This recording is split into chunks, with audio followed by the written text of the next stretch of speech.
Hello, this is Dan the Furniture Repairman. Today we have a video showing you the restoration of this antique buffet. It dates to about 1840, 1850. It's a beautiful piece. Has a few repairs that need to be made right there. No big deal with that. This is us picking up the piece, and these are the things we got to fix. There is a large crack in the top.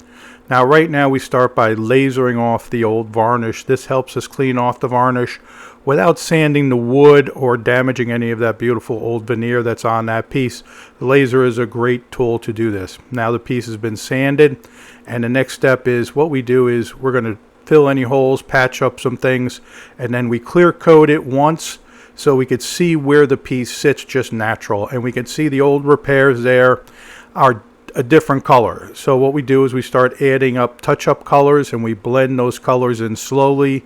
These are the doors. They're getting coated now, and you can see that beautiful veneer popping out. And this is our backsplash. That veneer just keeps repeating all over the place. Now we got to work with that giant split in the top. We have to stabilize that and fill it and close as much as we can. We went with these metal straps on the bottom. That'll help us stabilize it. And after that, we filled it. We ended up with a tiny ridge there, but not too bad considering what we were working with. This is how we dated it. These are the screws. They date from about 1840, 1850. And then they want to change the hardware out, so we turned some custom knobs and blended them in. And this is our final product right there. Beautiful piece. We're very happy with the way it came out. This is Dan the Furniture Repairman. Thank you so much for watching. You all have a good day.